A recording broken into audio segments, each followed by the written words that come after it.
Hi, everyone. This is Sonia Lal, and I'm interviewing Michael Gelb today for your Child's Best Future interview series.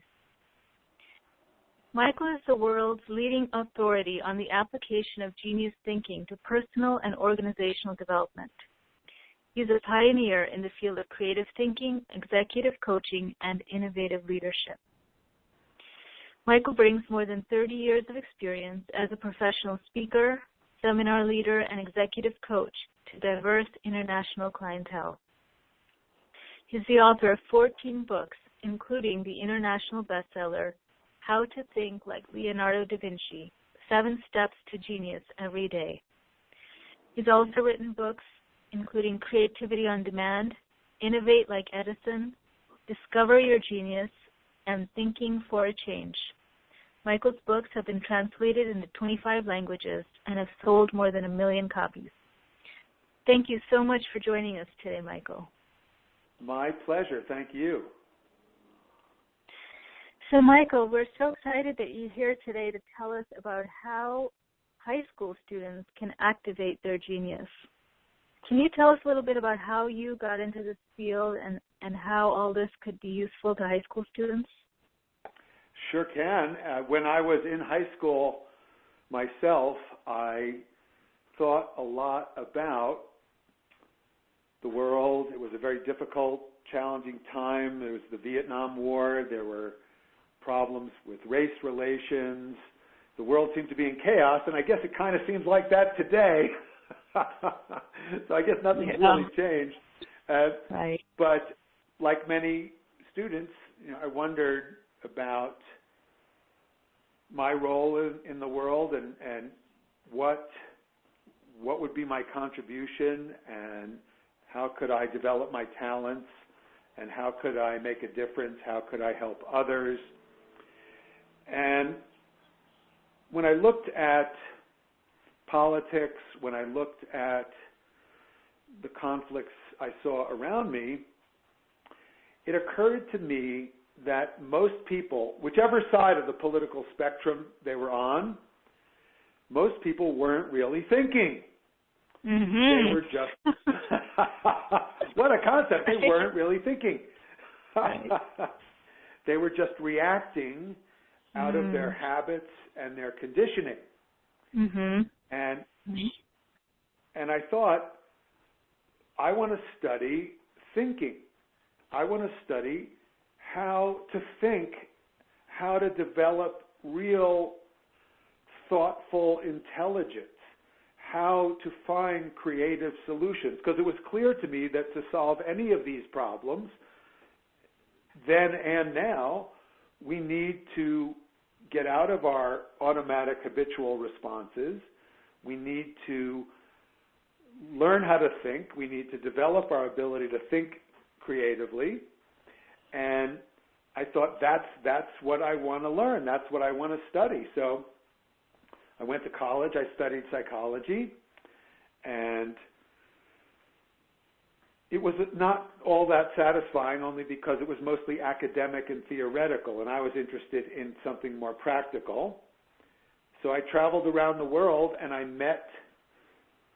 sought out really intelligent, creative people, and I met some amazing people and studied with them.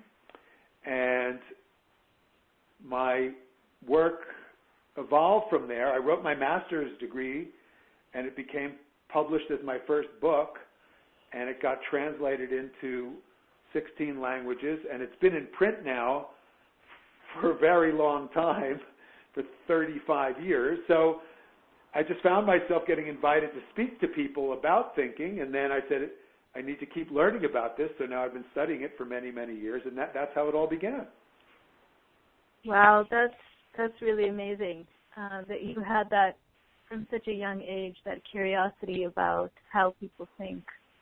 That's really interesting, especially because you put it in the context of serving the world, which I think is really important for high school students and adolescents today when they devote their life energy towards a higher purpose.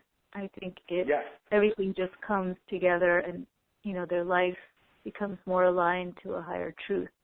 So that's amazing that you did that at such a young age. Well, it's so wonderful that you articulate that as well, because if you don't know your purpose, if you don't know why you're here, then you just get buffeted around. You're subject to the habitual, automatic driving forces of the lowest common denominator of society. And I don't know if you follow The Onion, the satirical magazine, but they recently published something that said the lowest common denominator is plummeting. Yeah. so, and the great thing is you don't have to figure out the entire purpose of your life when you're only in high school, but it is something you want to begin thinking about. And what everyone needs to know, whatever age, is you are here for a reason. There is a purpose. There's nobody else like you. In the world now, there's over 6 billion people. If we estimate in all of human history, the best estimate, there's about 90 billion people have walked on the earth. And unless you have an identical twin, there's no one with your same DNA, so you're unique. And then there's no one with your exact same life experience. So you're a unique being in all the history of humanity. And you're gifted with at least 100 billion brain cells that have the capacity to make a virtually unlimited number of connections. The question is, what are you going to do with it? How are you going to express this uniqueness? How will you find and discover your gifts and your talents? And how will you express them in a way that will make you happy and make the world happy? And when you find a way to make other people happy consistently, you'll always be happy yourself. And you'll also probably be really successful in life, whatever you choose to do. So yes, focusing on, here's the purpose of your life while you're trying to find out what your purpose is. It's really simple. The purpose of your life is figure out your purpose. And know that you have one. Know that it's noble. Know that it's important. Know that you're here for a reason.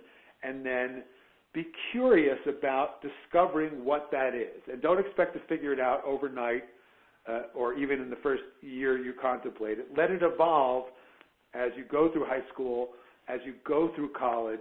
Somewhere deep in your heart, in your soul, you're curious about this core question. How can I be of service? How can I enjoy my life?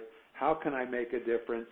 And this is, by the way, the first principle for thinking like Leonardo da Vinci. Curiosità. It's to keep your curiosity alive. It's what you were born with. You know that if you have a little brother or sister at home who's 4 or 5 or 6 years old, they're wildly curious. They ask questions all the time. Problem is, you get a little older, you go to junior high and then high school, and you think it's not cool to ask questions. You're supposed to know the answers, and it gets worse when you go to college. But the great thing that all the geniuses that I've studied, Leonardo, Edison, Marie Curie, Queen Elizabeth I, you name them, geniuses from all parts of the world, they maintain this childlike, passionate curiosity throughout their lives. They're always wondering, asking the next question, asking what's the real issue, what's behind that, what else can I learn, and that's that's the driving force of genius and creativity, is continual curiosity. Thank you. That's beautifully said. Beautifully said. And I know from experience that when college admissions officers read a student's application, that's one of the main things that they're looking for is curiosity and passion. So it's very interesting that is, the first step of thinking like Leonardo da Vinci and great geniuses, is that curiosity. And it's so great that you say that too, because it's just, here's the thing. If let's say, I just came back. I was teaching a class last week at a business school at the University of Virginia. I teach at the Darden Graduate School of Business, and I had a fascinating class. I co-teach this with a professor at Darden. And we had, in our class, we had 3 or 4 executives from a big construction company. We had somebody from British Aerospace. We had somebody from a financial services organization. We had a Navy SEAL. We had an F-16 fighter pilot. And we had an actual real astronaut. And a bunch of other really cool people. But so these are very accomplished people, very successful in very diverse fields. And what did they all have in common? They were super curious. They were such a great class. My colleague and I were so happy to work with them because they asked such good questions. And if you're a teacher or professor, you know, that's why are you a teacher? Why are you a professor? Because you want to engage with students. You want students who really want to learn. So of course that's the first thing an admissions officer is going to look. You know, why do we want you here for 4 years if you think you know it all already? Right. Absolutely. Yeah, it's definitely, like you said, as you go through school, that curiosity doesn't always stay alive, but it's definitely so important to keep that alive. Do you have any tips on how to do that? Well, I'll tell you one really simple, great thing, and I love this is the kind of tip. I'm telling you this, but I learned it from Leonardo da Vinci and Thomas Edison and Marie Curie and Charles Darwin and many of the other great geniuses that I studied. One of the things that all these geniuses have in common is when they get a question or an idea or an observation or an insight, they write it down. They keep notebooks. Now, you can do this if you want to do it on your device, if you want to text it to yourself or whatever you want to do, that's fine. They would obviously carry around old-fashioned paper and pen and write it down. But it seems that one of the things that distinguishes great minds is that they record their ideas and they do it in a very exploratory, even playful way. They do a lot of creative doodling, and they when they wake up at 4 o'clock in the morning and they have a crazy idea, they just write it down. Whereas the average person wakes up at 4 o'clock in the morning with a crazy idea. They say, hey, I'm no genius, and they go back to sleep. So give the benefit. You don't have to have your ideas fully worked out. You don't have to have all the answers, especially when you're in high school. I'd be worried if you thought you did. But record the questions that are important to you. Record somebody says something that seems insightful. Write it down. You hear a great joke. Write it down. You learn an interesting fact. Write it down. And the reason to write it down is, okay, we have the internet and all the facts are out there and you could Google anything you want at any time, except when you record it, you make a relationship with that information that's different than just looking at it on the screen or thinking about it. So whatever form you want to record it in, if you want to record it digitally, that's fine. If you want to speak it into your device, which I actually do a lot, I actually speak into my text and then I text it to myself, and then I email it to myself, and then I put that into my book. So I'm using technology, but the idea is, the simple answer to the question is record your insights, your thoughts, and that will help nurture the curiosity that you were born with. Interesting. Yeah, I know also from experience in teaching writing to students, one of the best practices that's recommended is called free writing, just for 10 minutes a day, just writing, and that's supposed to really help increase creativity. So it's interesting that you're saying. It's great that you say that, because I actually, believe it or not, I actually learned that in high school. We used to call it stream of consciousness writing. Yep, my English teacher we used to do stream of consciousness writing. So in my book, How to Think Like Leonardo da Vinci, I have a whole series of exercises about stream of consciousness writing, free writing, and then in Creativity on Demand, I also I tried to put in the most powerful writing exercise that we can all do, And free writing, stream of conscious writing, is one of the simplest and most immediately effective methods for opening your mind, for stimulating your curiosity. There's actually an exercise that's in both of those books, which is so powerful, and it brings us all together, and that's where you sit down and write 100 questions in one sitting without raising your pen off the paper. Wow. And they could be questions on anything, and what happens is people do the first 30 or 40 questions, and they're in their normal habitual mind, and they start writing, the question they start writing is, why am I doing this stupid exercise? Right. But what's really interesting is if they stick with it, yeah, they get to 60, 70, 80 questions, 90, 100 questions, and they start getting into much deeper, richer material. And then they sleep on it, and they wake up the next morning, and they say, oh, my God, here's the most important questions in my life. Oh. And I have a client. He started this really successful business, and he started the business. He was trying to figure out, what should I do with my life, and how should I use my talents? And he wrote all these questions down, but he actually did this. This is in the How to Think Like Leonardo da Vinci book, this exercise. He did it, and one of the questions led him to figure out this business, which he now runs very successfully, and he said, came to him in that exercise. So, and the only thing better would be to do it while you're still in high school. Absolutely, absolutely. There's so much time high school students have that adults don't have. It's a luxury that they will appreciate perhaps later in life. But this whole process of questioning and exploring at this time is pretty unique. Pretty unique. It's great. I do this a lot with people in their 30s, 40s, 50s.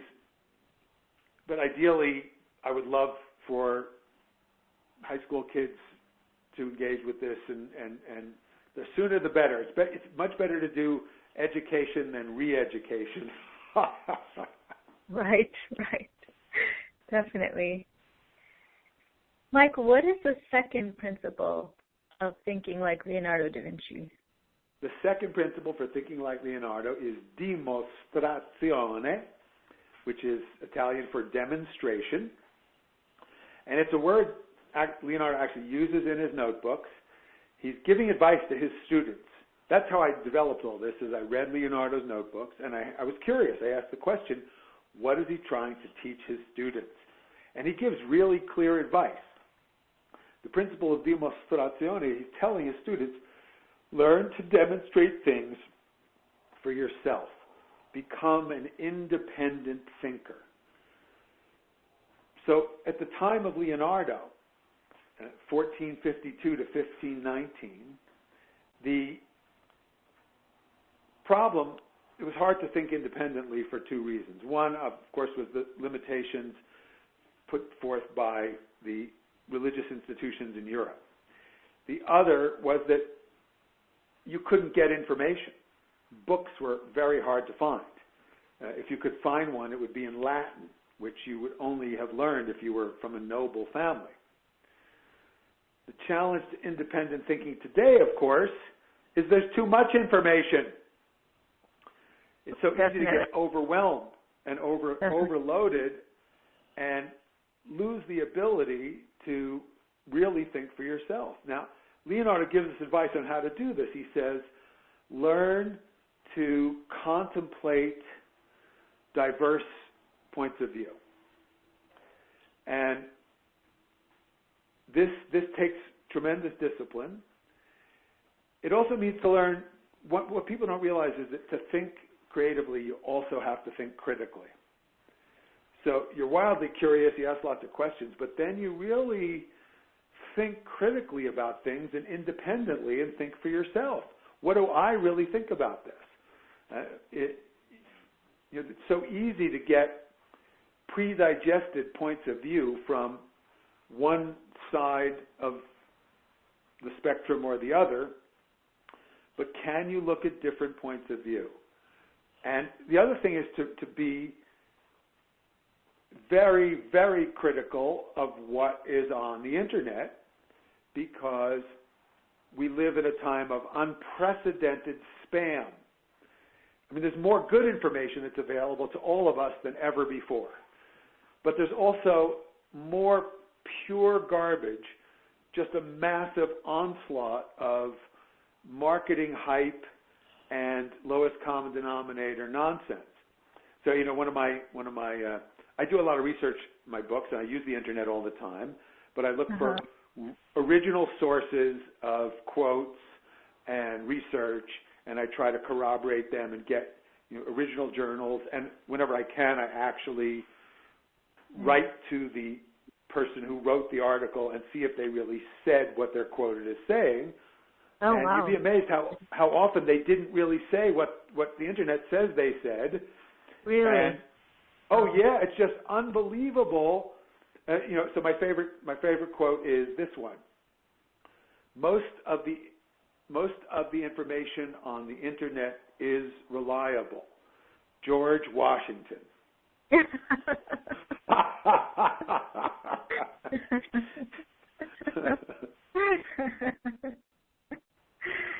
Wow.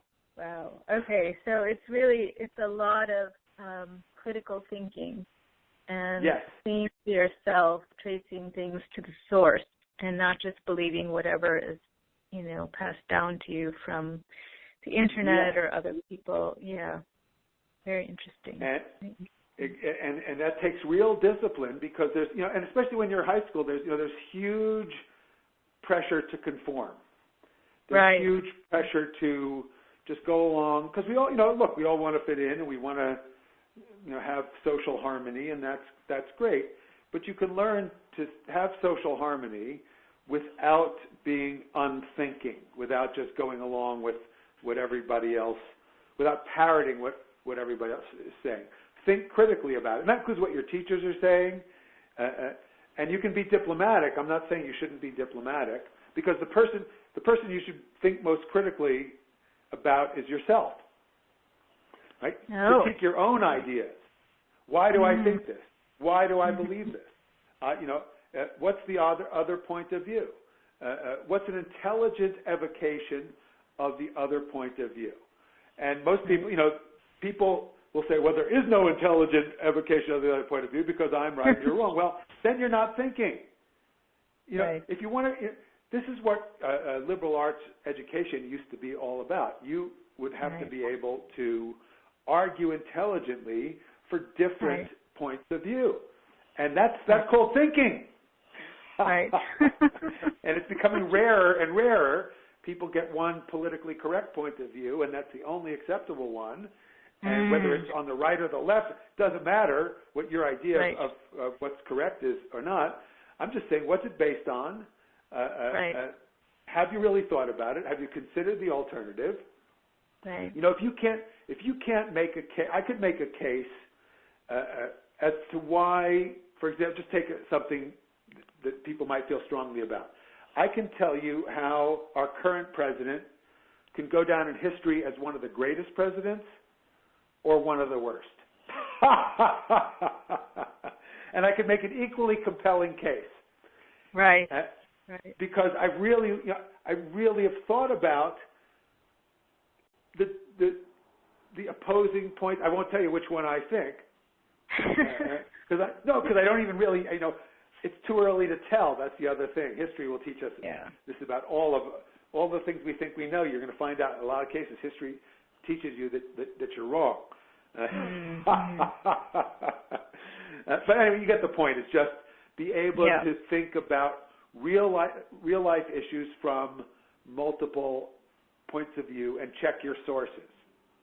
Right. Interesting. Well, that's a lot of what should be happening in school. I don't know if it always happens. I know personally from experience that a lot of students are saying that they don't even write critical essays anymore because teachers don't have time to grade them and they're not given these assignments and so forth. So, you know, if students are not being encouraged to do that, it might be something that they have to do on their own. Yes. Well, that's, you know, I mean, that's why I think these principles are so powerful. That would be the other thing I would say before we, you know, whether or not we have time to cover any of the other principles. What I would say is something that's implied here, but let's make it explicit, and that is, you can see what I did is I studied Leonardo da Vinci. I took this great historical figure. I figured if I'm interested in creativity, why not study the most creative person who ever lived? Sure. And I literally went to his birthplace. I went to the place he died. I walked in his footsteps. And I aimed to learn as much as I could from him. And then I did the same thing with other great geniuses. And I also do it with real people. Whenever I have the chance to be around somebody who's extraordinary in some way, I go way out of my way. And I try to learn from really smart people. So figure out role models. Get mentoring. Ask questions. Find people you admire. It's a great comment that's now receiving significant validation through research, but the old wisdom is you are the average of the 5 people you spend the most time with. So if you are spending your time with people who are whining, complaining, depressed, and miserable, right, you're probably, right? And if you're spending most of your time with people who love life and are engaged and curious and fit and happy, well, where do you want to spend your time? I like to spend my time with great geniuses, creative people, people who love life, people who are generous and funny and kind, and I seek them out, and voila, they appear. Beautiful. That's beautiful. Yeah, and that's so important in high school because students these days, they can just gravitate towards whoever is around them, and those friends of theirs may not be having that kind of positive energy or curiosity or these kinds of traits that would be beneficial. So it's really up to the student to be very aware of who they're around and understand that they are affected in that way. And it's so important, you're exactly right, to make a choice about that and to start making that choice earlier on in your life. Because, when people do really stupid things, they're usually with a lot of other stupid people. Right. It's, we can observe, it's readily observable. Just watch the news. Absolutely. Absolutely. Wonderful. Michael, I don't think we're going to have time to cover all the 7 principles. What other ones would you want to touch on in the few minutes that we have remaining? Sure. Well, let's just, the third one is really powerful. It's sensazione. Sharpen all your senses. Okay. And this is, Leonardo da Vinci said that the senses are the ministers of your soul. And wow, his advice for cultivating your creativity and the quality of your life was to consciously appreciate beauty every day. Now, you can define that whatever terms you like, but the nature of the world we live in is not about eternal beauty. That's not the imagery we get. It's not what we see when we turn on the TV. It's not what's advertised in magazines. It's not what's on the side of a bus or a taxi. It's not what's in a lot of video games. So recognize that the impressions that you take in every day are the nourishment that you're giving your brain and your heart and your soul. So if you want a strong heart and a beautiful soul and a brilliant brain, feed yourself with beauty. And one of the great ways of doing that, in the simplest way, is by being in nature. So, beautiful. A friend of mine, a colleague, is a Harvard MD. Her name is Dr. Eva Selim. And she wrote a great book called Your Brain on Nature. And it shows all of the benefits for our intelligence, our sense of well-being, our creativity, when we spend regular time appreciating natural beauty. And then the music you listen to, just be thoughtful about this. And if you find yourself just listening to the same thing everybody else is listening to, well, go back to dimostrazione and think about what might enrich my life. What genre of music might I learn about that might be more inspiring and uplifting? So you would just make choices. This is make choices about what. If you feed your brain with the equivalent of junk food, you're going to get the mental equivalent of diabetes over time. Right. Very good point. So that, again, is requiring conscious effort on the part of the student or the parent, because if you just go with what's out there in popular culture, I don't think you'll be nourishing the senses. No, quite yet. Well, you know what Gandhi said? They asked him, "What do you think of American culture?" He said, "I think it would be a good idea." And that was a long time ago. Things have not improved.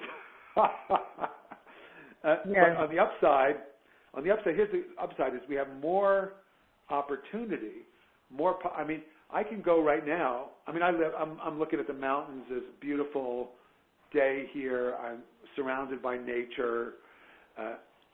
When I don't know what music to play in my house, I just play. I have a 20-hour background loop of Mozart. I can go on my computer and I could look at all the art of Leonardo da Vinci. I could look at the great Impressionists. I could look at Frida Kahlo. I can get imagery and access to the most beautiful things ever created. I can get the poetry from Africa. I can get recipes from Latin America. I can get the philosophy of China or India. I could learn a yoga technique. So there's incredible riches available to me at the press of a button. But if I don't consciously choose something beautiful and uplifting, the default setting is going to be some kind of miserable garbage. Right. Right? That's very important. It seems to be a theme in what you're saying is to be conscious and aware of what you're doing, who you spend your time with, what you're reading, where you spend your time out in nature, all of these things. Yeah. So it's a lot of awareness. Consciousness is your greatest gift. It's all of our greatest gift. And the sooner you wake up to that, the sooner you nurture your consciousness, cultivate it, instead of obliterating it and dumbing it down. Right. And here's the thing is we say it's a discipline, but the kind of disciplines I like are ones that immediately yield results that I enjoy. If you will be up, you'll feel better if you do these little practices. You will. It's enriching to your life. You'll have more. You have more joy. So, it's a discipline, but it yields immediately positive, enjoyable benefits. So that kind of makes it. Once you get out of the rut of mindless habit, it develops an easy momentum of its own to cultivate your consciousness, to cultivate your curiosity, to think for yourself, to look at different points of view, to look for beauty in different forms, and and look for it in yourself, and look for it in other people as well. Because we tend, if you're looking for what's beautiful within, you're critical of yourself, but you also look for the beauty within yourself, and you see the beauty in other people, and that's who other people like to be around too. Is you want to be with somebody who's uplifting or inspiring, or somebody who's whining and complaining. Right. Wow, that's wonderful. I've learned so much just in this half hour with you, and I know we're going to have to do this again sometime because sure. There's so much to learn from you and what you've learned from all these geniuses. But I just want to thank you so much, Michael, for joining us today. And I want to point listeners to Michael's website, michaelgelb.com, where they can learn more and order his books as well. So thank you. Thank you so much, Michael. My pleasure. Thank you. Okay.